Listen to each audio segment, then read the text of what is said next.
Hai, masih bersama saya Mr. Z bicara. Tentu saja bicara tentang kebenaran berdasarkan fakta, data, dan realita. Teman-teman, setelah ditolaknya eksepsi terdakwa Nikita Mirzani dan juga dari sang pengacara nasihat hukum oleh Hakim Pengadilan Negeri Jakarta Selatan, tentu saja sidang terkait dengan kasus pemerasan dan juga tidak pidana pencucian uang harus berlanjut pada sidang pembuktian. Nah, bagaimana jadwal sidang terkait dengan kasus yang dihadapi oleh Nikita Mirzani? Ada sidang sudah berjalan kira-kira empat kali sidang. 4 kali sidang tentu saja sudah melalui 6 tahap. Tahap pertama adalah pembukaan, kemudian pembacaan identitas, kemudian pembacaan dakwaan, kemudian eksepsi, kemudian tanggapan jaksa, dan terakhir yang keenam adalah pembacaan putusan selah. Lalu setelah putusan selah tentu saja akan dilanjutkan dengan pemeriksaan saksi-saksi pada sidang pembuktian. Teman-teman, saya ingin membacakan berita ini dan setelah itu kita akan membahas apa isi berita tersebut berikut ini. Dari JPNN.com, jadwal sidang kasus Nikita Mirzani setelah eksepsi ditolak. Ini baru saja ya teman-teman ya, baru saja.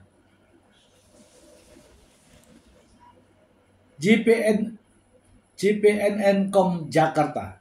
Sidang Nikita Mirzani terkait kasus dugaan pemerasan dan pengancaman terhadap bos skincare Reza Gladys terus bergulir.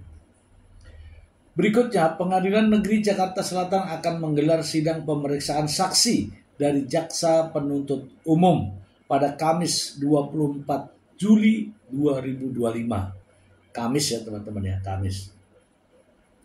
Kami tunda Kamis 24 Juli 2025 ya, kata Hakim Khairul Saleh, dilansir Antara baru-baru ini.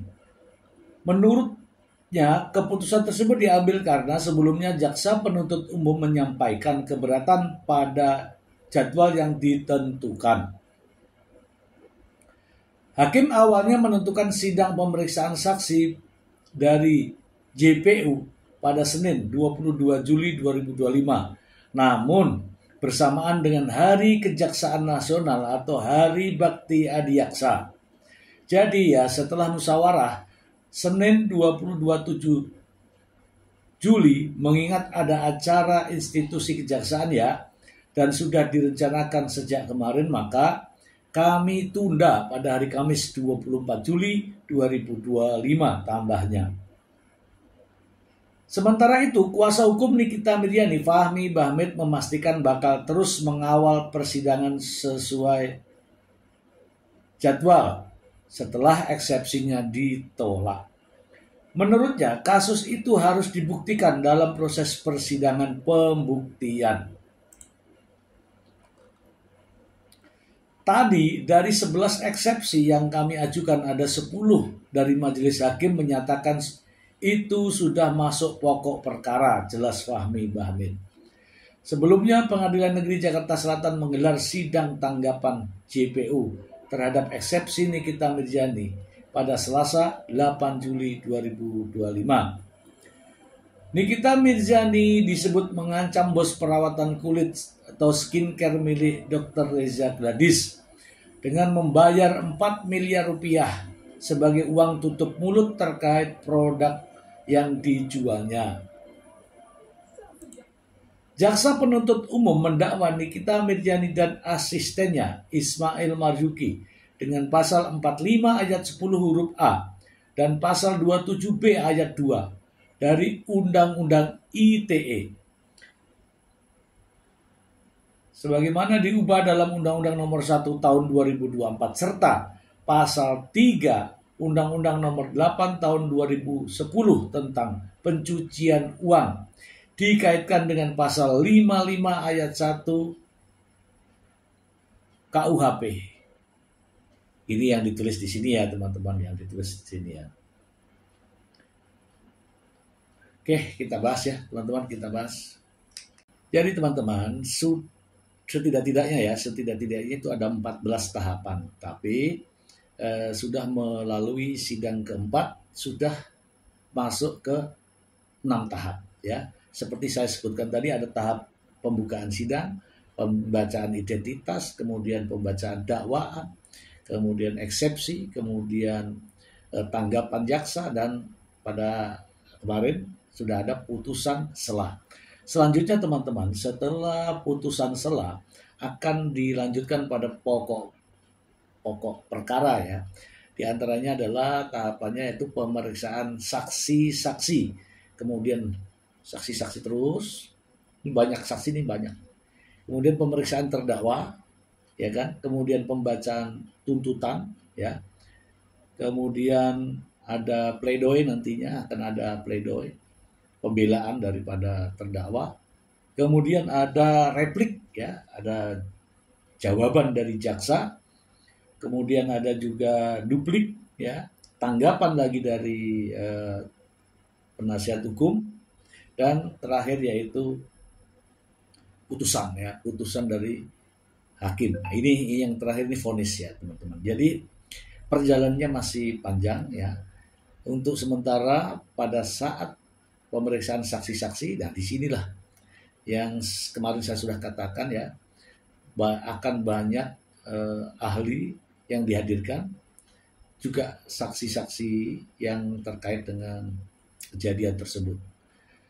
Dan yang lebih menarik karena di sini para pihak, jadi pihak ini saya bilang pihak penuntut umum ya, yang pihak penuntut umum ini juga akan menghadirkan saksi ahli atau ahli. Demikian juga nanti akan saksi ahli dari pihak terdakwa. Di sini nanti kita bisa lihat bagaimana saksi ahli ini yang dihadirkan. Biasanya kalau yang dihadirkan oleh pihak terdakwa, tentu saja bagaimana caranya bisa menguntungkan terdakwa.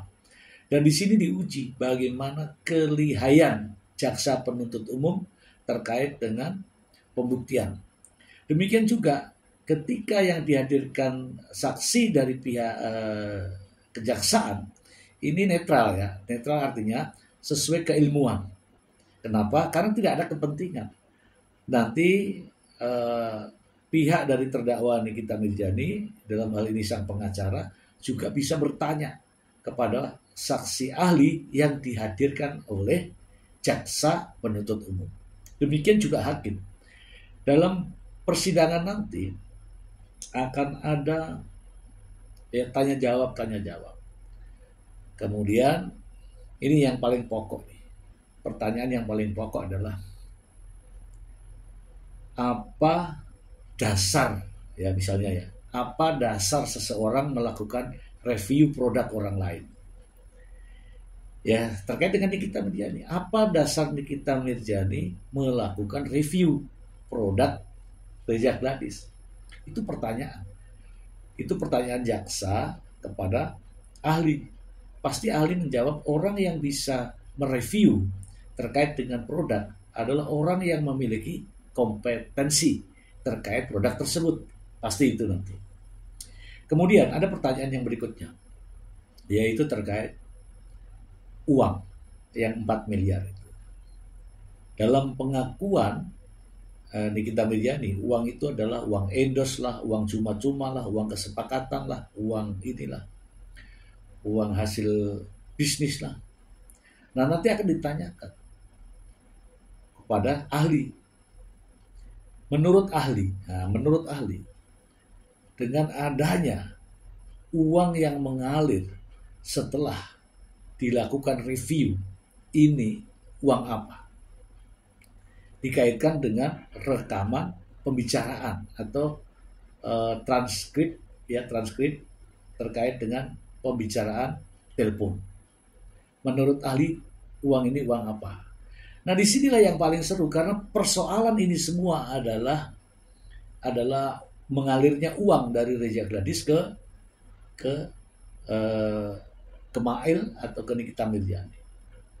Pertanyaan berikutnya, apa maksud ya chat Nikita Mirzani ke Mail tentang bisa hancur ini kredibilitas Dr. Reza? Saya jamin. Ini maksudnya apa? Nah, dari saksi ahli atau ahli bahasa nanti juga akan menjelaskan. Karena ini sudah ya bahasanya ya, sudah menyentuh nama pribadi dokter. Bisa hancur ini kredibilitas Dr. Reza Gladys. Saya jamin. Nah, itu juga akan dijelaskan dalam proses pembuktian nanti. Intinya teman-teman, saya sebagai orang yang memperhatikan masalah-masalah hukum, yang juga berpraktek ya di bidang hukum, saya selalu akan melihat bagaimana proses jalannya sidang, karena ini sangat menarik dan yakin bahwa nanti ya ahli-ahli yang dihadirkan bukan main-main. Ya, tentu saja Nikita Mirzani akan menghadirkan ahli yang menurutnya sangat berbobot, dan ahli yang dihadirkan oleh Nikita Mirzani juga dibayar ya. Karena apa? Karena keahliannya itu dibayar. Ya, tentu saja keterangannya nanti akan memberikan cenderung memberikan dukungan kepada Nikita Mirzani. Demikian juga ahli yang dihadirkan oleh jaksa, terutama ini pasti yang hadir nanti pakar-pakar hukum, karena terkait dengan kemampuan menganalisa kejadian perkara ini. Teman-teman, ini menarik karena di sisi lain adalah Nikita Mirzani sebagai seorang public figure yang menurut dirinya memiliki banyak uang dan punya banyak pengaruh, kenalan-kenalan yang berpengaruh di luar. Apakah dengan kenalan-kenalan yang berpengaruh ini mampu membebaskan Nikita Mirzani dari jerat hukum? Ataukah bahkan jaksa penuntut umum akan lebih tajam lagi dalam mengorek permasalahan ini? Ya, karena saya lihat selama ini sang pengacara sepertinya menyepelekan pihak-pihak lain dengan cara mengatakan bahwa sekolahnya ada di mana, ada seorang, mana bisa masalah hukum diterjemahkan orang yang tidak mengerti hukum dan sebagainya. Kalimat-kalimat itulah yang sedikit banyak menghiasi media sosial. Bahkan di berbagai acara podcast, beberapa kali sang pengacara membuat blunder ya. Seperti salah satu contoh ketika di podcastnya Dr. Richard Lee terkait dengan rekaman. 1 menit sebelumnya mengatakan tidak boleh merekam. Setelah itu boleh merekam, ya kan? Kemudian di podcastnya Cumi-Cumi kalau tidak salah, terkait dengan kasus pemerasan diganti dengan pencemaran nama baik. Ini semua blunder. Kemudian ada juga di satu tempat di podcast, Fahmi Bahmid mengatakan, saya harus bebaskan Nikita Mirzani. Kira-kira ini teman-teman, mampukah Fahmi Bahmid membuktikan omongannya? Kita lihat terus perkembangan persidangan Nikita Mirzani. agar kita juga bisa mendapatkan ilmu, informasi, dan edukasi. Itu saja dari saya. Semoga bermanfaat. Terima kasih. Bye.